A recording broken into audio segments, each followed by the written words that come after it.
All right, hi everyone. I hope you guys are doing well. So in this lecture video, we're going to be talking about issues related to eating disorders. And we'll discuss the fact that while there are some disorders that seem to be found worldwide in about equal numbers, eating disorders are a little bit different. That perhaps there are some very significant cultural influences on eating disorders that we should make sure to consider. So we'll talk about some of those throughout the lecture. Remember that you do have an activity. Activity 9 will be discussed in this video, that I'm looking for your response to be at least 200 words long and your own original work. Also, after you finish this video, you'll have all the information that you need for exam 3.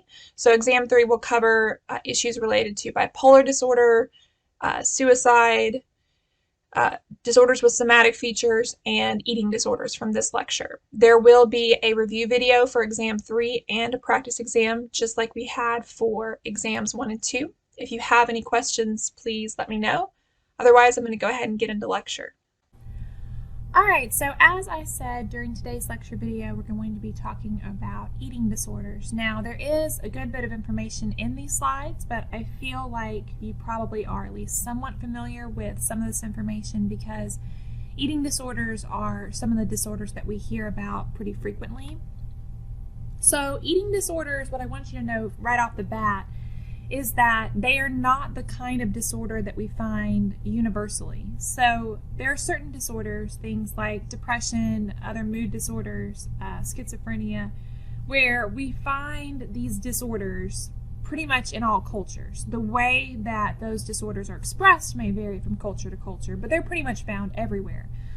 Eating disorders are different in that Western society, it's much more likely. Eating disorders are highly prevalent in our society, but not found in a lot of other societies. And part of the reason for this has to do with the access to food.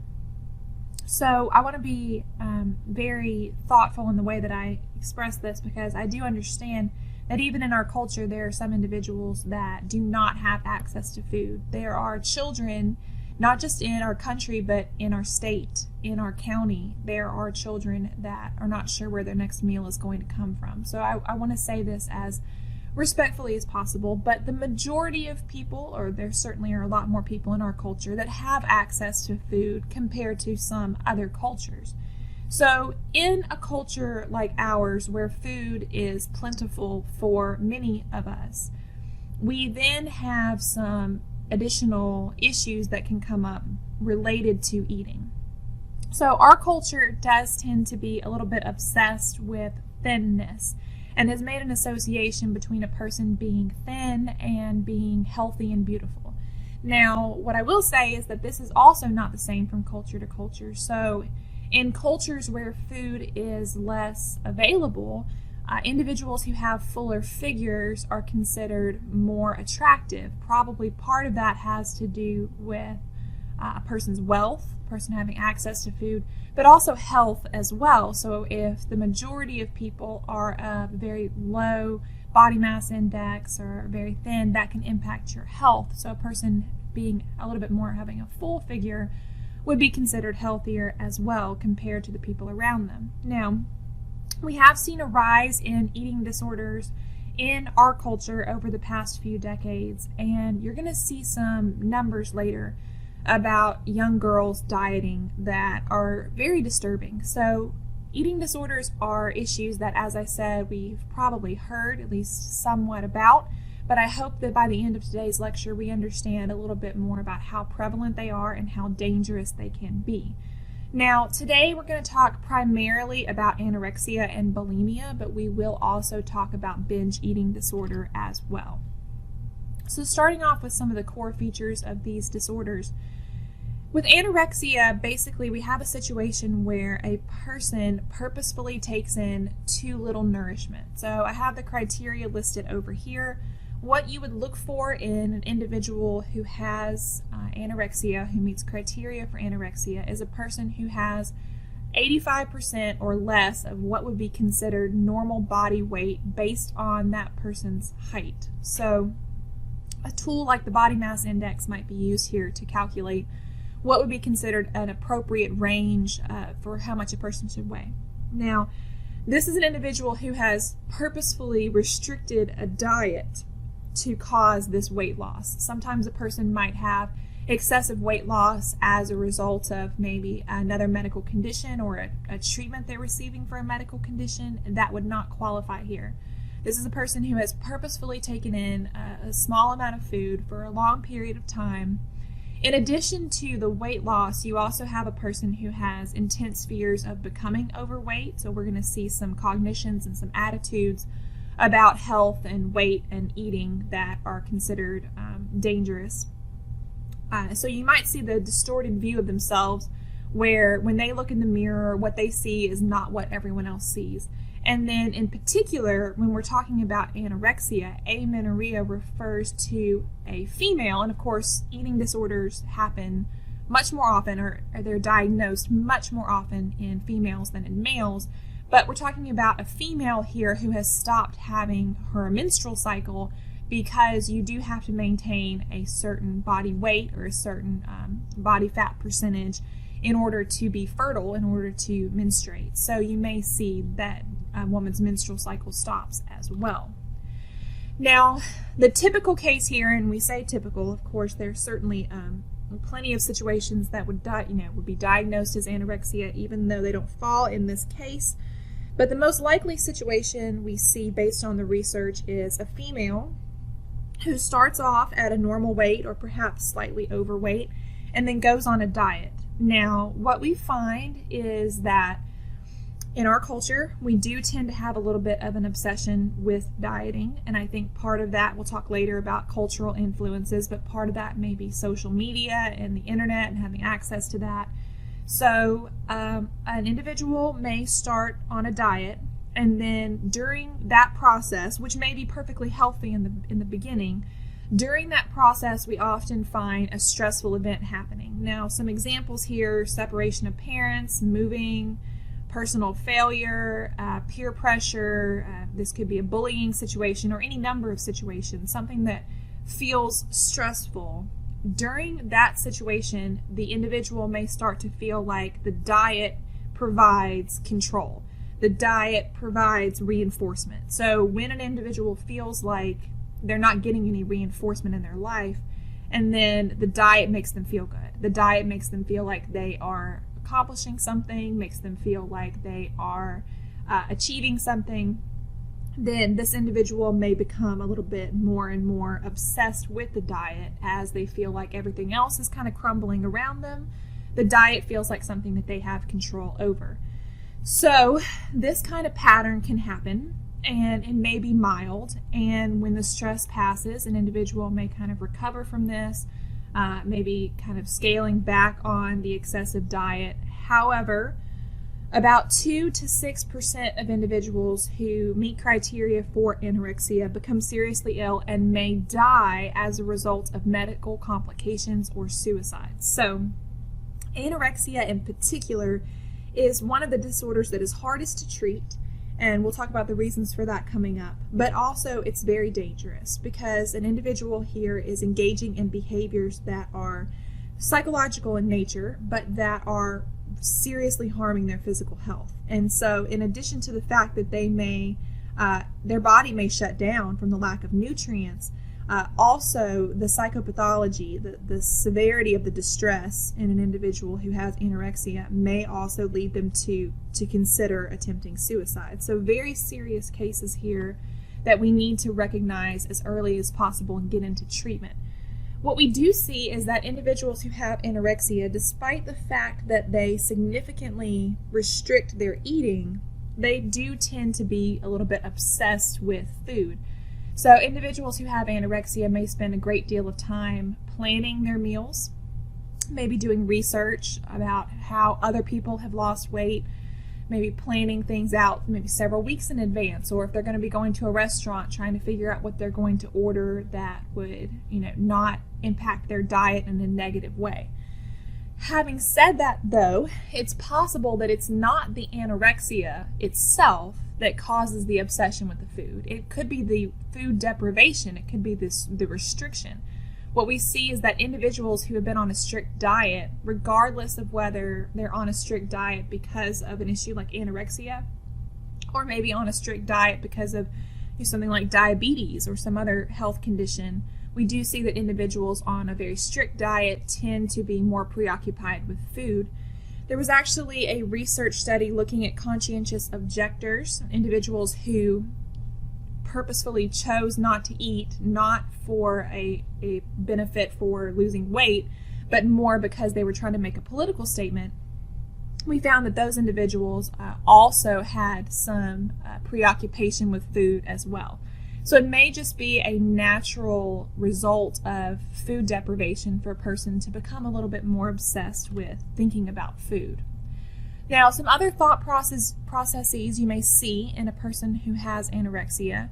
Usually they have a low opinion of their body shape, so they probably have very negative viewpoints of themselves and the way they look, and may find themselves always comparing their body type to the body type of other people. So they may look at certain individuals and say, I wish I looked like that. But they may also look at certain other individuals and say, I don't want to look like that. I'm trying to prevent looking like that. Now, they may actually overestimate their actual proportions. So an individual who is at that 85% of what would be typical body weight, that individual, just looking at that person, you're going to say, okay, you are too thin. The individual might not agree with you in that. They might actually feel like they are heavier than they truly are. And in addition to their weight, they may also have some maladaptive attitudes about other aspects of themselves. So they may start to feel like they have to be perfect. You're going to see a substantial overlap here between anorexia and anxiety disorders, things like OCD. So a person feeling like I have to be perfect, this makes me a better person. If I had a slip up and I ate something that wasn't on my diet, then that would make me a bad person. So I can avoid guilt by eating nothing or eating very, very little. Now, you can understand how it would be difficult to work with this client if the client had a lot of beliefs like this that probably are very resistant to change. But in addition, anorexia is difficult to treat because individuals who suffer from anorexia often have other psychological problems as well. I told you guys about the term comorbidity, which just means that a person meets criteria for more than one diagnosis at a time. Comorbidity is very common, but especially with a person with anorexia, we would want to screen for other problems as well, things like depression, any of the anxiety disorders, but obsessive compulsive issues are especially likely with anorexia. You may be able to see a little bit of an overlap there. The obsession could be with the person being afraid of being overweight, so then the compulsion would be the dieting. But you can also see low self-esteem, which is correlated with depression and other potential psychological problems like substance abuse. You may see sleep issues. Now, sleep issues could be caused by something like depression or anxiety, but sleeping issues also could be caused by maybe health issues that would come up when a person has been starving his or herself. And in addition to that, you may see perfectionism. One thing about substance use is that certain individuals abuse substances for the purpose of losing weight. So you might have heard of people who smoke, who are afraid to quit smoking because they're worried that they'll gain weight once they quit smoking, that kind of thing.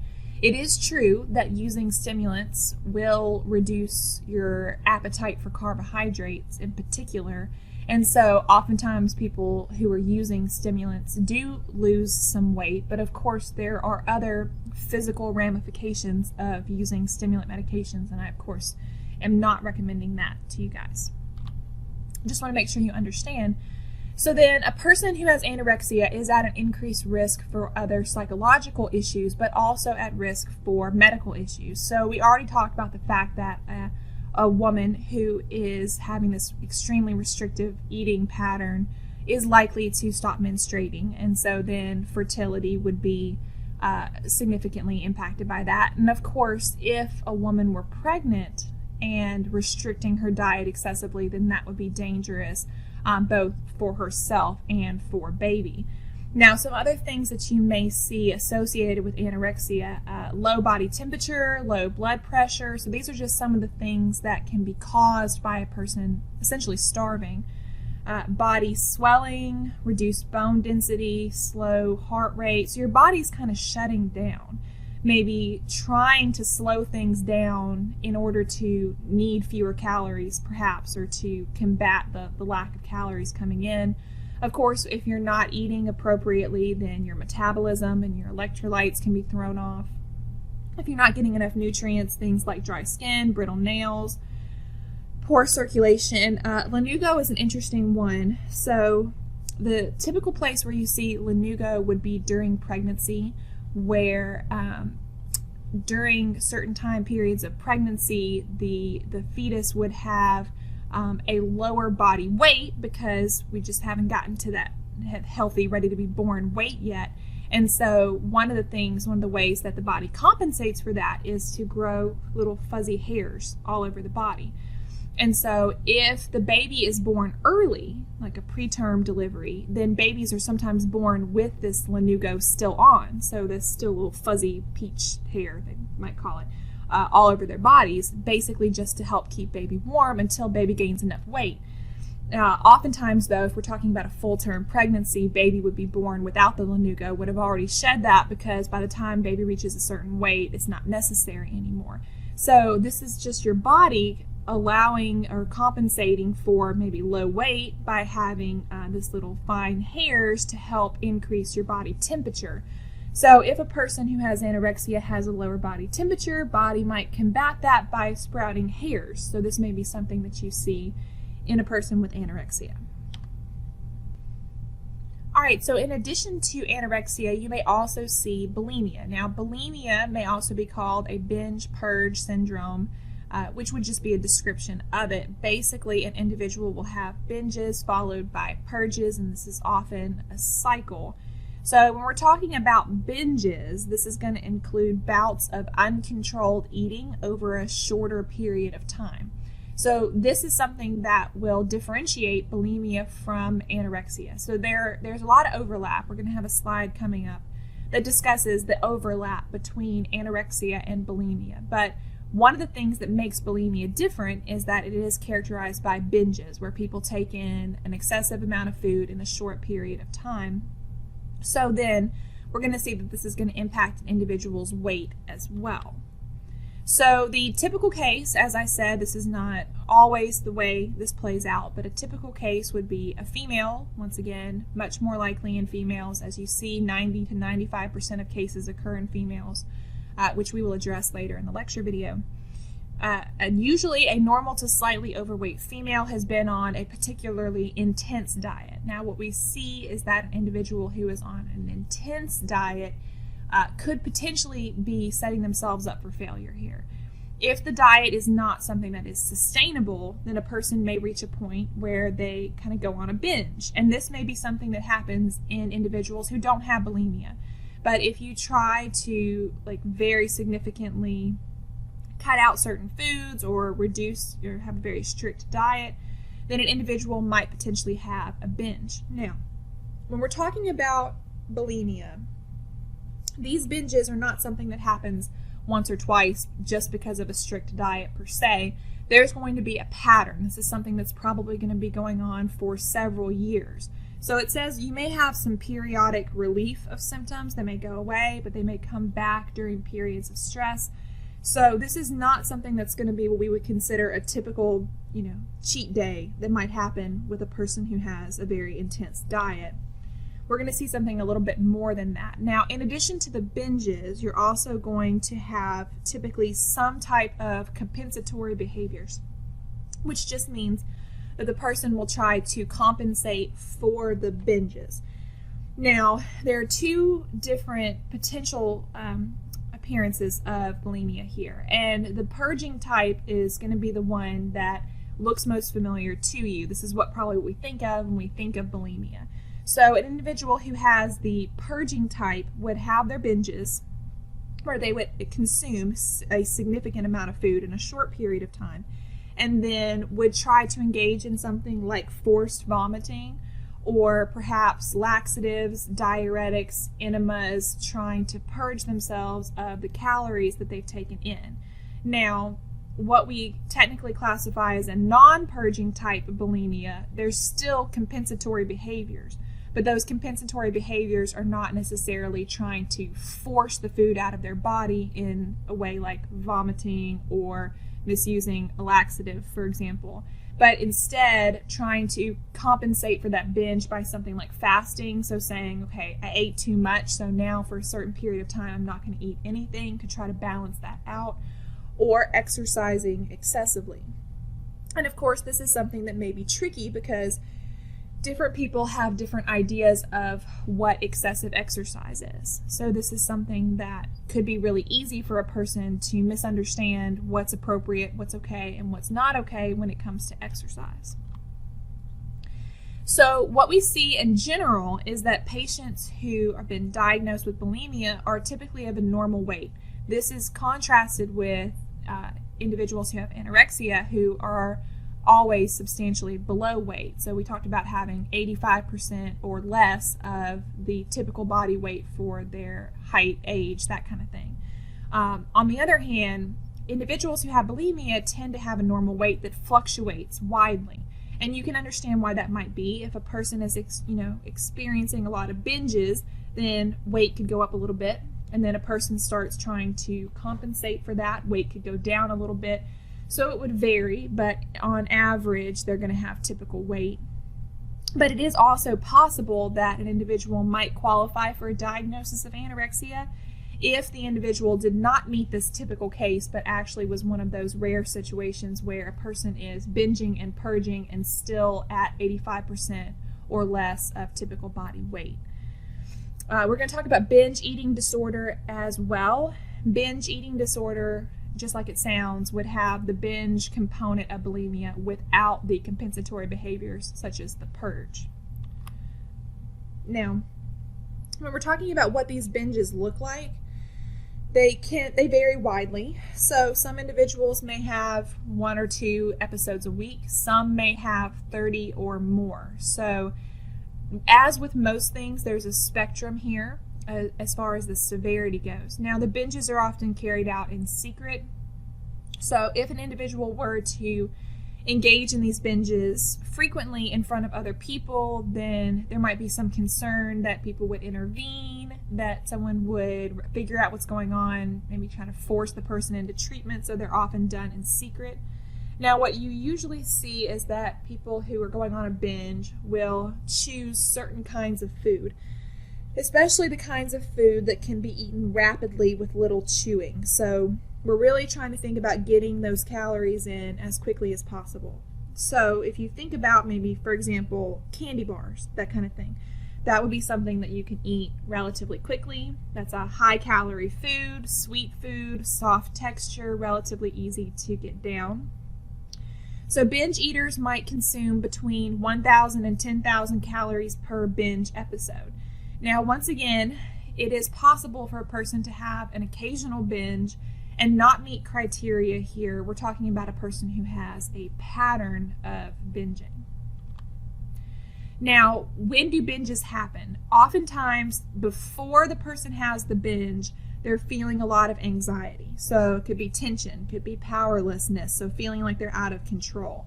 And then the binge is kind of like a compulsion in response to the anxiety they were feeling. It feels like this is something I can do to help reduce my anxiety, make myself feel better. And so people often report enjoying the binging process. The difficulty is that once the binge is over, they very often start to experience guilt about the amount of food that they have taken in, and you can see that reflected in the purge. The purge is an attempt to try to compensate for or to undo the binging behaviors. They may also feel depressed, self-blame, so self-esteem may be very low, fears of weight gain, fears of being discovered, so individuals may go to great lengths to try to cover up their binges. Now, after the binge happens, people are going to try to compensate for that in some way. So for some individuals, as we talked about, this could be fasting for a certain period of time or going on an extremely restrictive diet. It could be excessive exercise. But the most common compensatory behaviors involve vomiting and the use of laxative and diuretics. Now, what we should say about vomiting, as well as laxative and diuretics, is that they're not particularly effective for that purpose. So an individual actually absorbs calories usually rather quickly, and so an individual inducing vomiting, it probably is not very effective at reducing weight, in addition to the fact that it's not actually very effective. Of course, you can imagine it's very dangerous as well. So for one thing, with repeated vomiting, it can impact your digestive system, and it can impact the connection between your digestive system and your brain, which impacts your ability to feel satiated. So the term satiate just means to feel satisfied.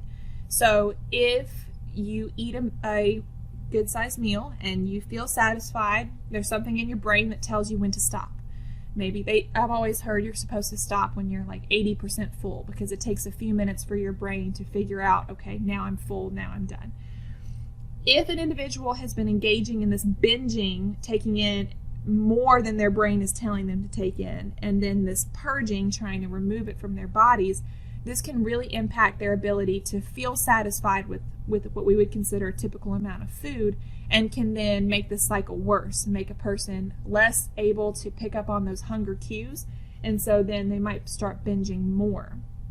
As I said, laxative and diuretics are also not particularly helpful when it comes to losing weight, but also you can imagine what you're doing to your body here. So repeatedly vomiting can do substantial damage to your teeth, can do damage to the lining of your esophagus. Laxatives and diuretics, it's not good for you. It's very easy to become dehydrated, among other things. So this is a dangerous behavior as well. Now, some similarities between bulimia and anorexia. Usually an individual has been dieting and then experiences a stressful situation. So the beginning of the symptoms looks pretty similar usually between the two.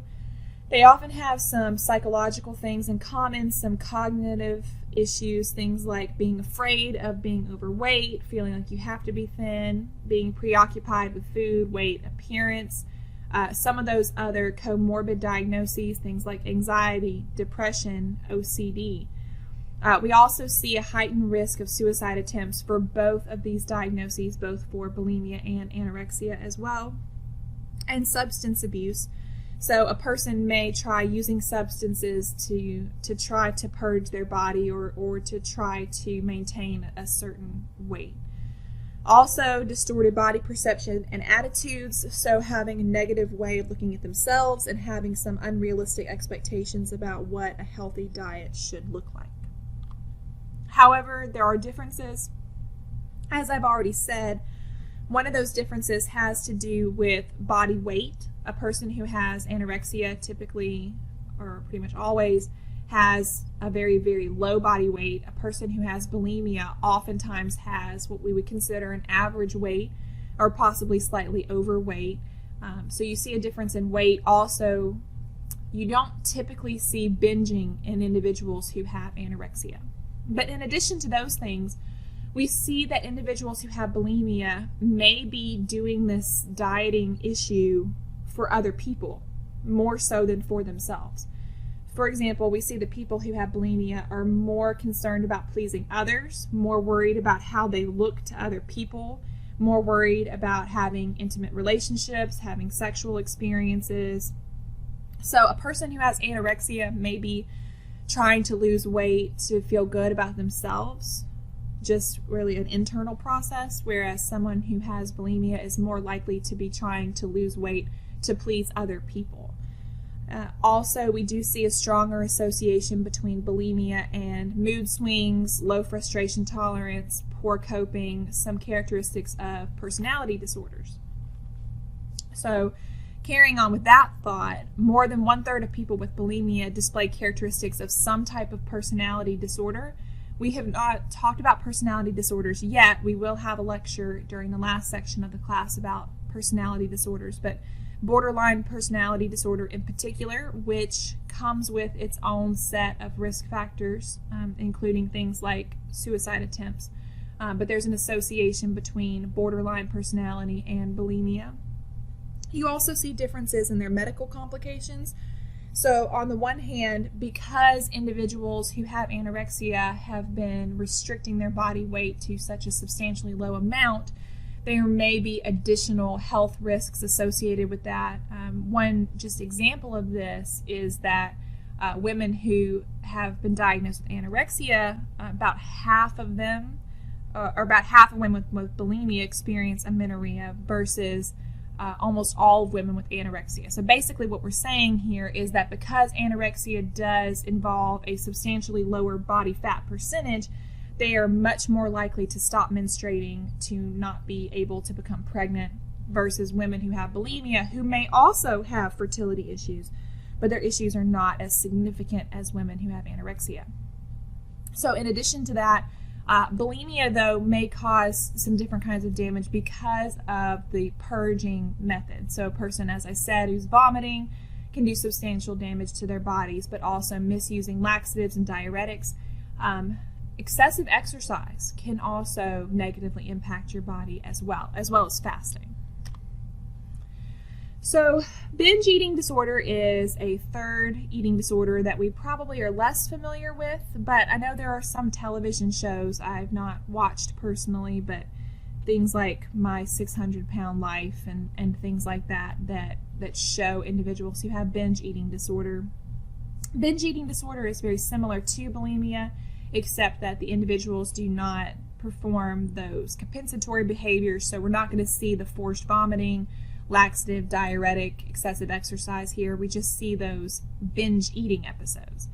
So as a result of that, about 2/3 of people, at least, with binge eating disorder become overweight or even obese. Now, you might start to ask yourself, how is it possible that a person could have binge eating disorder and not become overweight or obese? Well, I think that part of that has to do with the severity of the symptoms. So, like I said, these eating disorders are on a spectrum, and some people may have smaller binges less frequently. But I think it also has something to do with metabolism and body type. Some individuals are just able to consume a higher level of calories without gaining weight as much. It probably also has to do with your period of life. So younger people usually have higher metabolism, that kind of thing.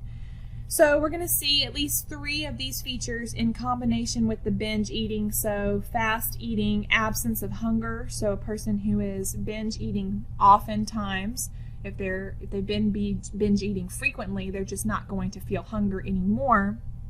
And so because of that, then they don't really know when to start eating, when to stop eating. Uncomfortable fullness, secret eating. So a person may try to hide their binges. Self-disgust, depression, severe guilt. So some of the things that come along with the binges in an individual with bulimia as well. What causes eating disorders? Well, several different possible issues. We're going to touch on a few of these today. We've already talked about psychological issues. We've talked about individuals under periods of stress are at an increased risk for eating disorders. Maybe individuals who have things like depression, anxiety, perfectionism that often goes along with OCD, or other maybe substance use issues. So psychological issues obviously are risk factors for eating disorders, but we're also going to talk about biological factors and societal factors as well.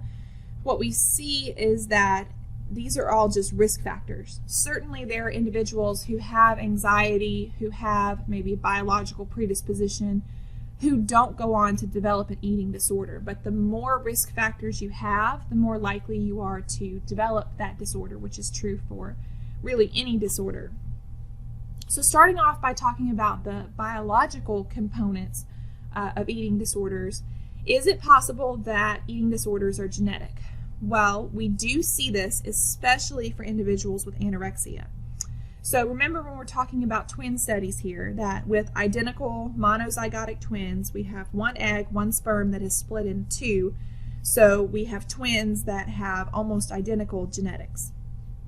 On the other hand, when you have fraternal or dizygotic twins, you have 2 eggs, 2 sperm. They're just in the womb at the same time, but they're no more genetically alike than any other sibling pair. So when we see rates like this, especially with anorexia, this tells us something substantial, Fraternal twins, if you have a fraternal twin who has anorexia, then you yourself have a 20% chance of developing anorexia. But if an individual has an identical twin with anorexia, then that number goes up to 70%. That is an incredibly high number for something like a biological factor in a psychological condition. So oftentimes we would say, well, yeah, there's a combination of biological factors, social factors, psychological factors, and that's still the case here, but this number is very high for anorexia. And the numbers, although they're not as high for bulimia, they're still pretty substantial. So there does seem to be a genetic component, and these findings may be related to low serotonin. Now, we've already talked about how low serotonin can open the door for depression, can open the door for bipolar disorder, could also be involved in anxiety disorders. So certainly a person having low serotonin does not automatically mean that person will have an eating disorder. They may develop other psychological problems or may not develop any psychological problems at all, but there does seem to be a pretty consistent relationship between serotonin and eating disorders, which, as you might imagine, means that we might choose to treat eating disorders with medications intended to increase the impact of serotonin.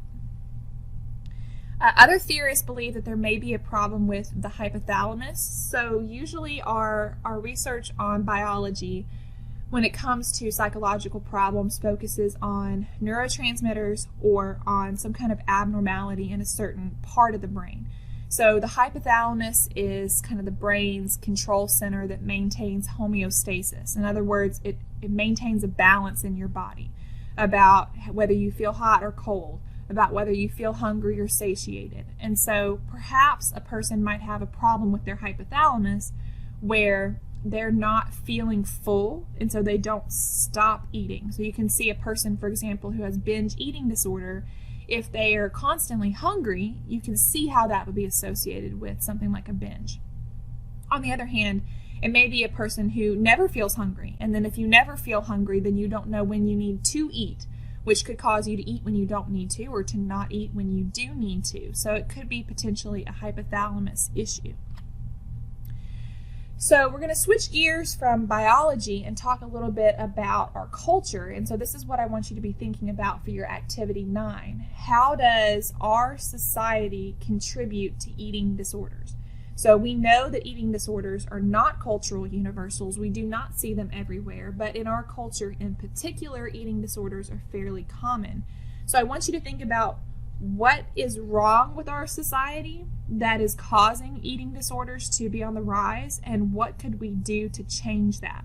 Now, I do understand that it's very difficult to completely solve the issue. If we could completely solve the issue, we would. But let's think about a few, at least small steps we could take to try to reduce the symptoms of eating disorders in our culture. So that's your activity 9. So talking about the societal pressures, in our culture, we tend to have very strict standards for female attractiveness.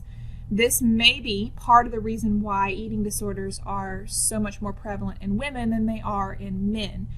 Now, just as a couple of examples here, I am not suggesting that Miss America and Playboy centerfolds are the place that we should look to tell us what women are supposed to look like. Far from that. Having said that, sometimes society tells us that Miss America contestants and Playboy centerfolds are where we're supposed to look to find out what we're supposed to look like. So having said that, we tend to see that throughout history we have been trending towards a thinner ideal body type. So, for example, Miss America contestants have been losing weight. They've been getting skinnier over the years. Now, the contestants overall have been getting skinnier by a rate of about 0.28 pounds per year. However, the winners have been getting skinnier by a rate of 0.37 pounds per year. So the individuals who are losing weight faster are the ones that we are crowning as Miss America. Also, Playboy centerfolds have had lower average weight, bust, and hip measurements. So I think that this is one place we look to try to tell us what we're supposed to look like. But think about the other places we look. We look at celebrities, right? We look at individuals who have a lot of money that can afford to wear certain kinds of clothes and have personal trainers and have personal chefs and all kinds of advantages that the typical average American woman does not have. But we look to them as the experts that are supposed to tell us what we are supposed to look like. In addition to those kind of general things that are pervading our culture, we also have some individuals who are at an increased risk. One thing that we see is that your career or activities that you engage in can put you at a greater risk. So, as I'm sure you would imagine, people like models and actors and actresses are more likely to have eating disorders. Sometimes we hear about cases of this where women speak out, women in particular usually speak out about not being hired for a certain role because of their weight, that kind of thing. And so we have that culture that obviously tries to encourage celebrities to be ultra thin. But then also athletes are at an increased risk as well. There was one research study that found that 9% of college athletes meet criteria, whereas another 50% had like sub-threshold symptoms that were indicative of an eating disorder but not severe enough to warrant a diagnosis. So obviously individuals who are athletes are probably scrutinized quite a bit by their coaches, by ESPN, or any other commentators that are watching their performance. So obviously that kind of pressure and that kind of stress could create the perfect storm for a person to start having eating issues. It talks about gymnasts here in particular. 20% of surveyed gymnasts appear to have an eating disorder. I may be dating myself a bit, and I imagine probably none of you know who I'm talking about here, but Carrie Strug was my hero back in the day. In 1996, gymnastics, Olympics, fantastic, wins the gold medal for the U.S. women's gymnastics because she breaks her ankle on the first vault and gets back up and vaults again. She's got a broken ankle, people. Is that not inspiring? She runs, obviously excruciating, and vaults again and sticks the landing on a broken ankle and wins the gold medal. And well, I read her autobiography, and although I'm not sure if Carrie Strug would meet criteria for an eating disorder, I haven't done a lot of that kind of research, but what I saw was an extremely restrictive exercise routine. Excessive exercise and extremely restricted diet was the culture, was what was expected of a gymnast, because you had to maintain that certain petite body style to be able to do gymnastics. So you can see how athletes might have extra pressure here as well. Sorry for the rant about Carrie Strug. Kind of awesome though. All right. Societal attitudes also vary from culture to culture, from economic status. So historically, women of a higher socioeconomic status, or basically women who had higher income levels, were more likely to be dieting and more likely to have eating disorders. Now, part of this may have to do with that access to food that we were talking about. So in cultures where we have more access to food, we see more eating disorders. In our culture, individuals who have higher socioeconomic status would be the individuals who have the most access to food. So that probably has something to do with it, as well as perhaps pressure as far as wearing certain kinds of clothes and meeting certain kinds of social norms, that kind of thing.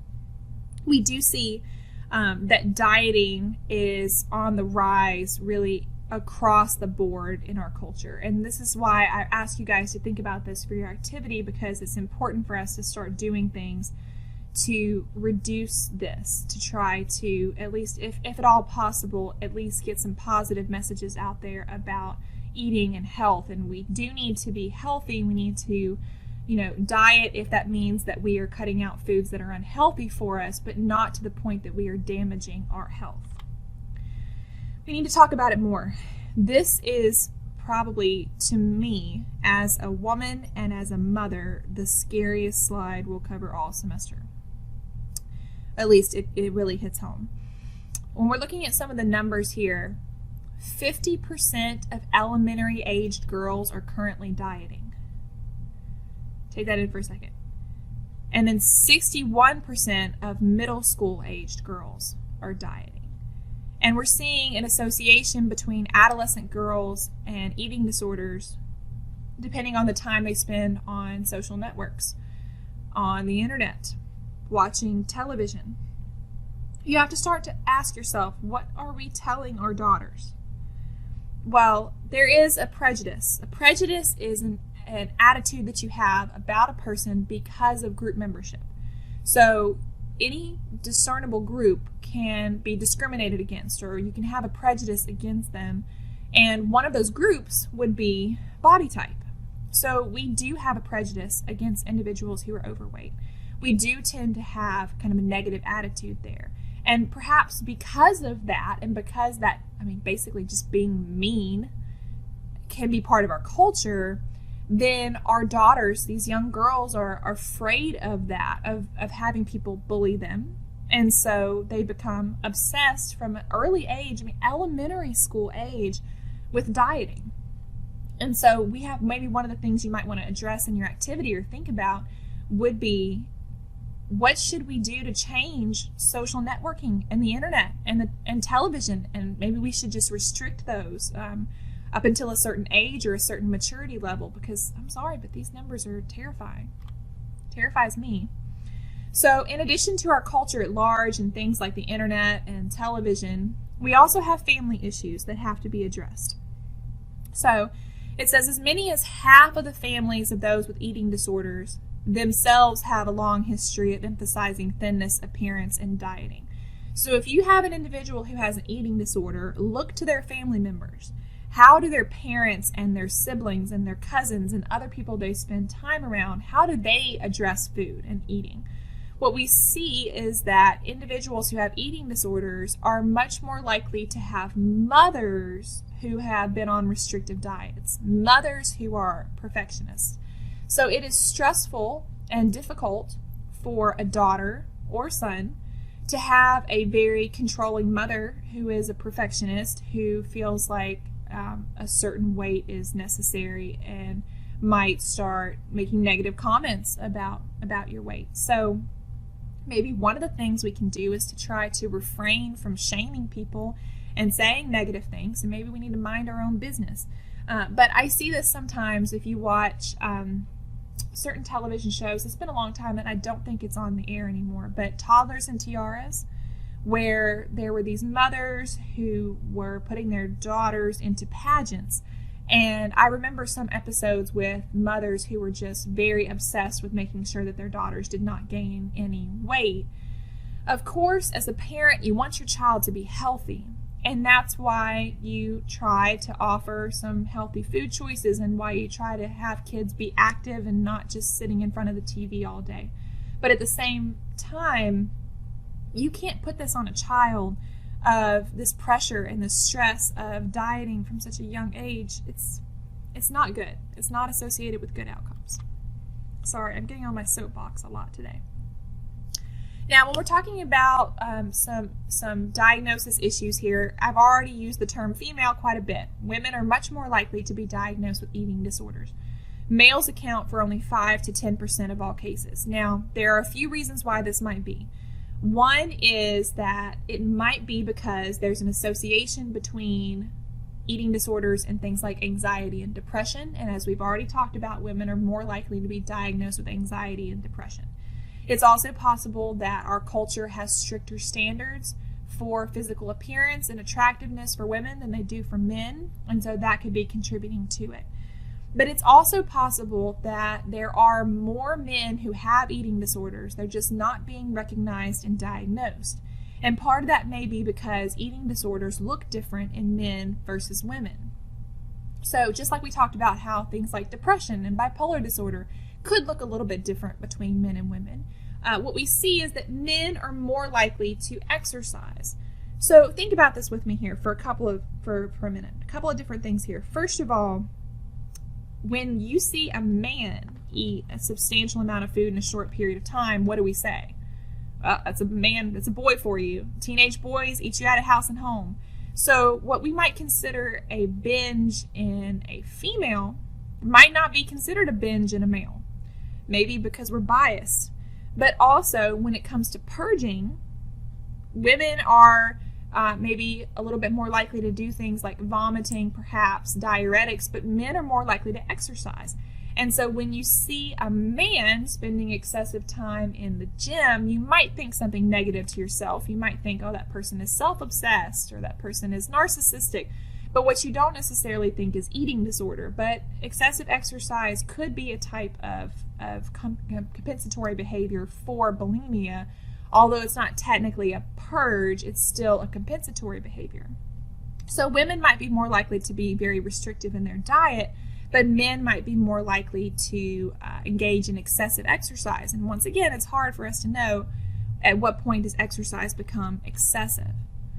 So how are we going to be treating eating disorders? Well, our main goals here would be to change those eating patterns and then to address the things that cause the eating patterns in the beginning. So correcting those eating patterns may be the first thing we do, because especially if we're thinking about someone with anorexia, we could be in a life or death dangerous situation. So the first thing we want to do is get a person eating in a healthy way. And then we want to try to identify the factors, whether those be cultural or maybe psychological, that led to the problem in the first place. So we'll want to assess for other psychological problems. And our treatment is probably going to involve having family and friends there to help hold the person accountable for their eating habits when they're not actively in treatment. So if we're talking a little bit specifically about how to treat anorexia, the most immediate thing we want to do is to help the person become healthy again. So regain lost weight, recover from the physical effects of malnourishment, and that's going to happen by getting a person on a healthy diet. Now, if a person is 85 or 80% of what we would consider a healthy weight, how are we going to get that person back up to a healthy weight?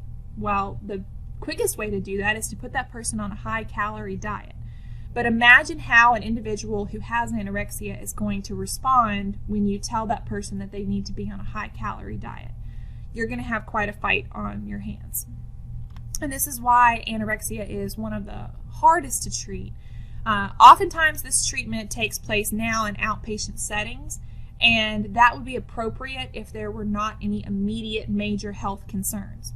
However, if there are some immediate, like we're having major, if you think about a person who's starving themselves, we're doing damage to our heart. We need to think about perhaps starting off treatment in a hospital or at least an inpatient setting to try to make sure the person is eating. Now, in life-threatening situations, you may have to, or probably not you, some medical personnel may have to force feed a patient or feed a patient through an IV. And this may have to be done if a person is dehydrated, then you may have to force fluids, but may also have to force in calories.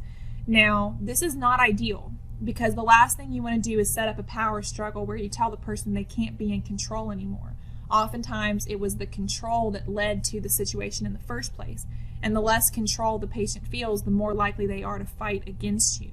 So obviously, this is not something we want to do. So that would be a worst case scenario, like we're concerned that this person is going to have very serious imminent health risks if we don't get them back up to weight very quickly. Now, in another vein, another way to do this, instead of force feeding the person, would be to use a behavioral treatment where you try to reward the patient for gaining weight or reward the patient for eating properly. Now, you'd have to work with the client or patient.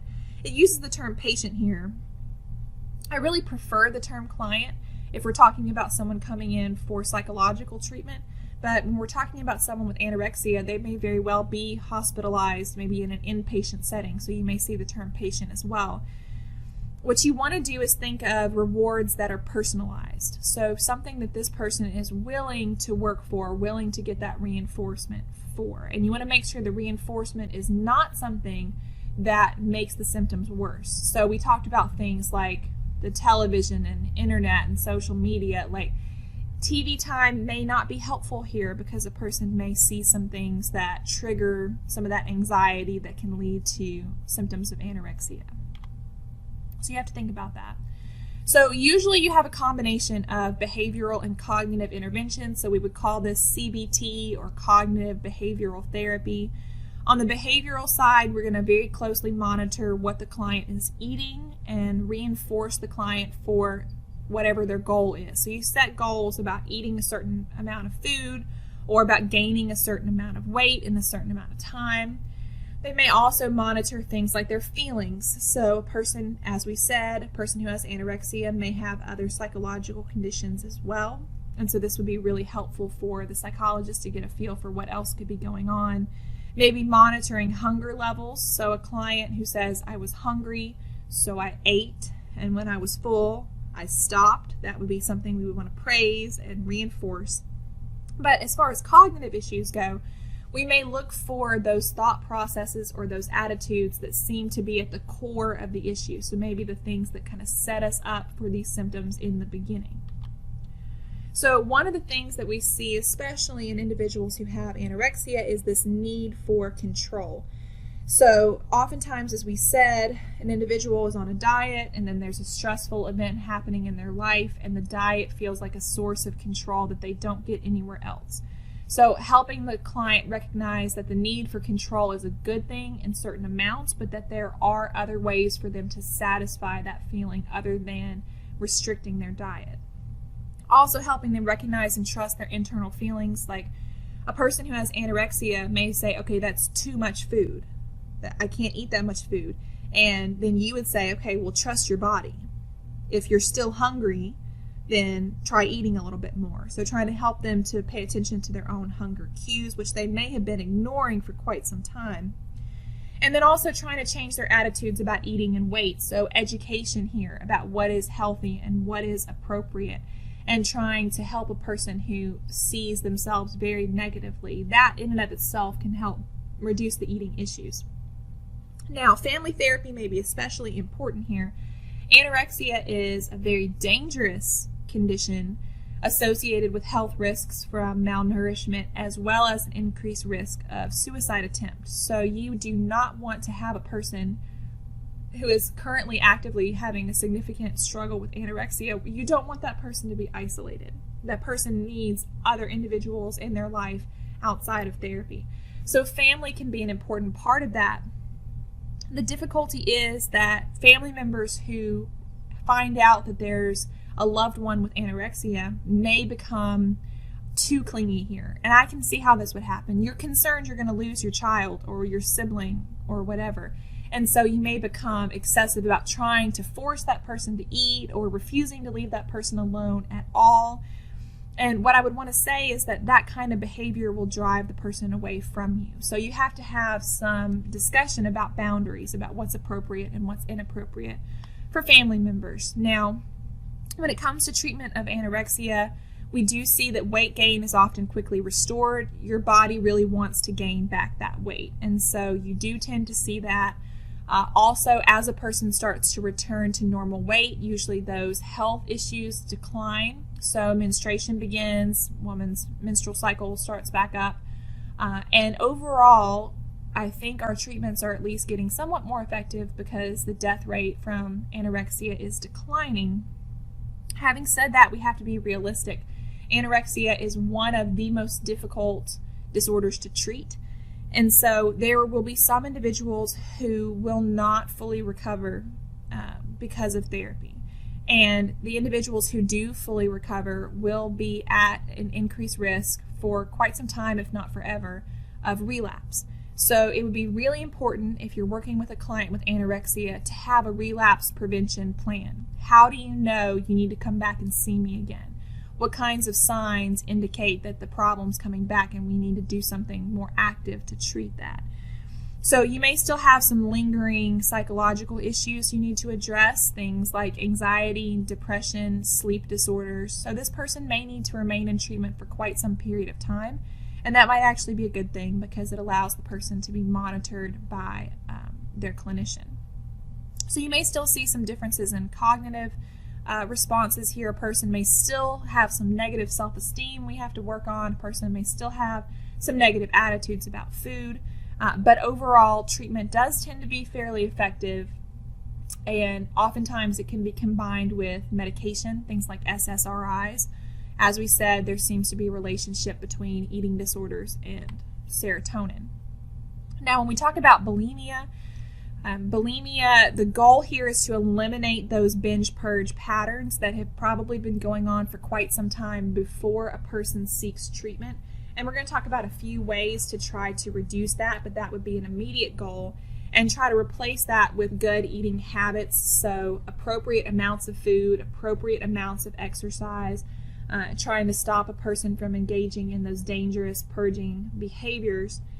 And then look for, if at all possible, try to understand the cause of the patterns. So is this person having other psychological problems, or is there perhaps some kind of environmental stress that could be reduced? So education is also something we emphasize quite a bit with eating disorders. People may just have some thought processes about what's okay and what's not okay with food that they're just not really realistic. They're not logical. So in addition to working with a medical doctor and a psychologist, you may also have like a nutritionist come in and try to help a person have a better understanding of what is appropriate when it comes to food. Now, the cognitive behavioral therapy we use here, the behavioral techniques are going to be similar to some of the things we already talked about. We're going to try to reinforce appropriate eating behaviors. You might use exposure and response prevention, which we described first as a treatment for OCD. So a person may be binging because they are exposed to stress. A person, because of a stressful, anxious period, engages in a binge, and then the binge triggers a purge. So perhaps we need to work on exposing a person to some stress and some anxiety and helping them not have a binge. So maybe teaching them some coping skills, deep breathing, progressive muscle relaxation, other ways to make themselves feel better other than binging. And then the cognitive components of the thought process here help them recognize and change their attitudes, as we've been talking about, helping them see food and themselves in a healthier light. And then teaching them to identify the specific negative thoughts that often come before a binge. If they start to feel those thoughts coming on, how can you challenge those thoughts, or how can you address them differently rather than going straight for a binge? Now, as I said, you can treat eating disorders with antidepressant medications. Medications used to impact serotonin are especially helpful. So drugs may help as many as 40% of patients, but they're going to do best, as you typically see, in combination with therapy. So an individual who is taking an SSRI, there is certainly a chance that that will be helpful. And the side effects associated with SSRIs are usually not that bad. And so it may be worth trying. Of course, there are some side effects that might be especially bothersome to a particular person. And so in that case, you want to monitor that and maybe switch them to a different SSRI, but can be very helpful for some people. Now, if an individual does not seek treatment, bulimia oftentimes does not go away on its own. It may kind of get better and then after another period of stress come back again. Treatment shows that about 40% of cases we see immediate significant improvement, with another 40% showing moderate response. So as many as 80% of people are at least somewhat helped by the treatments that we have.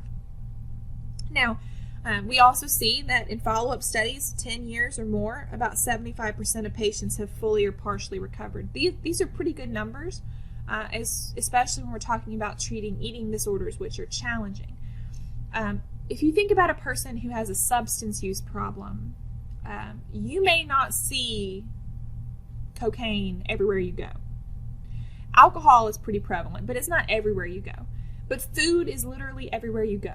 And so it's especially challenging for individuals who struggle with food-related issues. So these are pretty good numbers. However, relapse is something that we have to keep an eye on, just like we talked about with anorexia. Even individuals who have responded successfully to treatment may still have a relapse, usually triggered by stress. So the person needs to know when they need to go back to treatment, when they need to be especially vigilant, when they need to have an accountability partner there to help them not fall back into those previous habits. Now, individuals are more likely to relapse if they suffered for a longer period of time before seeking treatment.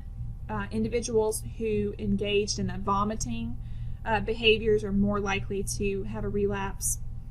Also, people who have history of substance use or who have relationship problems may also be at risk here. So these are just risk factors, but we need to understand who's at an increased risk so we can be especially vigilant with these clients. Maybe schedule appointments every 3 months just to check in and see how they're doing, that kind of thing. When it comes to binge eating disorder, we're going to treat them with some very similar things to what we've already been talking about. So the cognitive component will help people change the way they think about food. The behavioral component would be to reinforce people for appropriate eating behaviors. So with someone who has binge eating disorder, they may have a very difficult time knowing what is an appropriate amount of food. So having someone there to help them, to hold them accountable, maybe having smaller meals throughout the day instead of having all their meals at one time, that kind of thing, and then reinforcing the client for healthy behaviors. But we may also consider some of those antidepressant medications, SSRIs, and others could be helpful. Now, sometimes individuals who have binge eating disorder also have other medical treatments, so things like having surgery, maybe to try to reduce the size of their stomach, that kind of thing. That may be considered, but of course those kinds of treatments also have an increased risk of side effects and lingering issues afterwards. So if possible, if it's not a life-threatening situation, trying therapy and an antidepressant medication first might be a safer way to go. All right, so lots of information for today. Please let me know if you have any questions about the activity or about the information. You now have all the information that you need for exam 3. So I will be posting a review video. There will be a practice exam for you as well. So let me know if you have any questions as you prepare for exam 3, and I will talk to you guys during the next lecture video.